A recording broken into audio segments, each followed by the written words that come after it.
विशेष जब कामना रहती है, विशेष कामना, आज आपका मन कर गया 108 चावल के दाने मेरे को शिव जी को चढ़ाना, 108 चावल के दाने मुझे शंकर भगवान को चढ़ाना। विशेष आज आपके मन में कोई मनोरथ बड़ा है, कोई कामना बड़ी है और बाबा से आपने विनती करी कि मेरा ये कार्य अटक रहा है, आप पूरा करोगे, मुझे विश्वास है। 108 चावल के दाने चढ़ाना, आपने चंदन लगाया, हाथ की हथेली पर 108 चावल के दाने जो घर से गिनकर लेकर गए हो उसको हथेली में रखा, एक एक चावल का दाना नहीं चढ़ाया, हथेली में रखकर जो विशेष कामना, जैसे किसी कर्मकांडी ब्राह्मण से पूछा जाए पूजन होने के बाद में विशेष अर्घ दिया जाता है, विशेष अर्घ,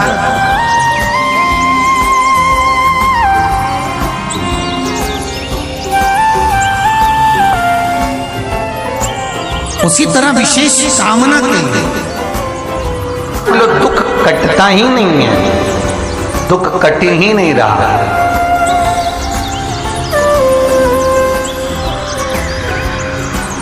मान लो कोई ऐसा दुख आ ही गया कि वो कटने का नाम ही नहीं ले रहा, बहुत हार चुके हम जिंदगी से, वो कट ही नहीं रहा। थोड़ा ठीक होता फिर दुख आता, फिर ठीक होता फिर दुख आता। तो शिव और शक्ति का स्मरण, बेलपत्री के पेड़ के नीचे जब भी घी का दिया लगाने जाओ तो 2 बाती एक ही दिए के अंदर, एक चावल का दाना उसमें डालकर अपनी कामना कर फिर जलाओ। 3 या 4 सोमवार करके देख लो क्या जा रहा है। अगर मान लो कोई दुख ऐसा है कि वो कटने का नाम ही नहीं ले रहा है, कट ही नहीं रहा है, कभी कुछ तकलीफ, कभी कुछ, बाबा का, शिव और सती का, शिव और पार्वती का, शिव शक्ति का, शिव अन्नपूर्णा का स्मरण कर लगाओ। जैसे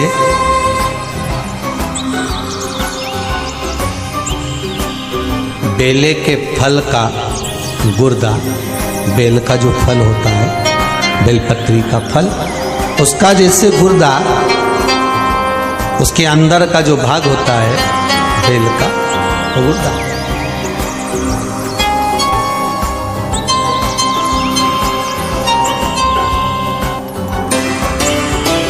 उसको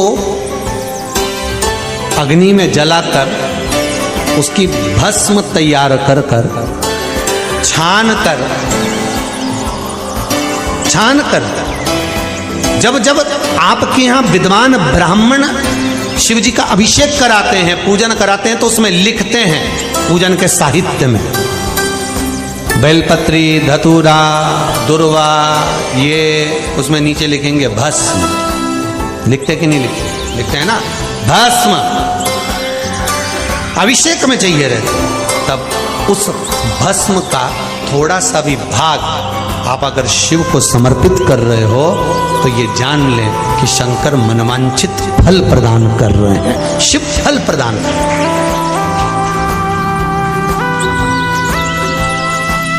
महाराज,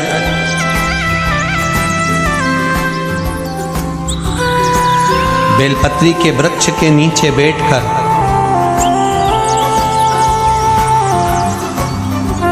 हाथ में एक बेलपत्र का पत्ता रखकर आप पंचाक्षर मंत्र नमः शिवाय, ओम नमः शिवाय या श्री शिवाय नमस्तुभ्यम या महामृत्युंजय मंत्र का स्मरण कर रहे हो, पर डंडी का भाग अपनी ओर, बेलपत्र की बीच वाली पत्ती का भाग बीच वाली उंगली की ओर रखकर अगर आप स्मरण कर रहे हैं और अपनी कामना कर बेलपत्री के वृक्ष के नीचे बैठकर उस पत्ते को सम्मुख रखकर बाबा से विनय कर एकांत में उस बेलपत्री के वृक्ष की छांव में, बेलपत्री के वृक्ष की छांव आप कामना कर उस पत्ते को शंकर भगवान के ऊपर समर्पित कर रहे हैं, तो ये जान कर रखें कि पार्वती और शिव का मिलन करवा रहे हैं और अपनी मनवांछित फल कामना पूर्ण करवा रहे हैं। क्योंकि शिव और पार्वती का जब मिलन होता है, शंकर पार्वती जब एक दूसरे के सम्मुख में होते हैं, शिव और पार्वती जब एक दूसरे के सामने अपने बच्चों के कारण एक दूसरे के सम्मुख में आते हैं, तो उनके चेहरे पर प्रसन्नता का भाव आ जाता है। फल, मनवांछित फल की कामना आप जिस कामना के लिए कर रहे हैं, विवाह के लिए, नौकरी के लिए, सर्विस के लिए, व्यापार के लिए, रोग मुक्ति के लिए, आप जिस कामना से कर रहे हैं, बस उससे कह कभी सोमवार का दिन हो, क्योंकि शंकर जी को सोम प्रिय है, सोमवार का दिन, चंद्र का वार शिव जी को प्रिय, शिव जी को प्रिय है।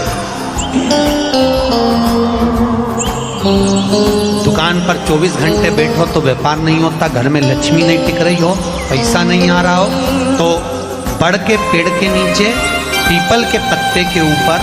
बड़ के पेड़ के नीचे की मिट्टी को गीला कर कर पीपल के पान पर, पीपल के पत्ते पर एक शंकर जी के शिवलिंग का निर्माण कर, क्या बनाना है? शंकर भगवान का शिवलिंग, शिवलिंग बनाकर उसकी बटकेश्वर महादेव के नाम से पूजन करें। 7 बार कच्चा दही चढ़ा दीजिए, उस दही को थोड़ा सा चम्मच में उठा लीजिए, उस दही को लाकर जहां तुम्हारा व्यापार है, जहां तुम कमाने के लिए बैठते हो, दुकान पर बैठते हो, उस दुकान पर उस दही से स्वस्तिक बना दीजिए और इस पीपल के पत्ते पर जो बटकेश्वर महादेव का तुमने निर्माण करा है, इसको ले जाकर विसर्जन कर दीजिए। आपकी दुकान 3 महीने के अंदर धड़ाके से चलना प्रारंभ हो जाएगी, लक्ष्मी की कभी कमी नहीं आएगी। ये बटकेश्वर महादेव का, कौन से महादेव है? जम के बोलिए, बट स्कंद पुराण कहती है, जिस व्यक्ति पर कर्जा बहुत ज्यादा मात्रा में हो जाता है और कर्जा चूकता नहीं है, आप बहुत प्रयास कर लिए, करोड़ों रुपए का कर्जा हो गया, यहाँ से लिया वहाँ दिया, वहाँ से उठाया वहाँ दिया, वहाँ से उठाया वहाँ दिया, तो निवेदन है, कभी मौका लगे, कर्जा मुक्ति के लिए सारे वृक्षों में अगर कोई श्रेष्ठ वृक्ष माना गया है तो वो बट का वृक्ष माना गया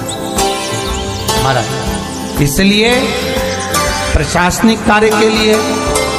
मानसिक टेंशन में, परेशानियों में बटकेश्वर महादेव का स्मरण किया जाए। और यदि निवेदन करूंगा बहुत ज़्यादा, यदि आपको कर्जा हो गया है, बहुत ज़्यादा कर्जा हो गया और वो कर्जा चूक ही नहीं रहा,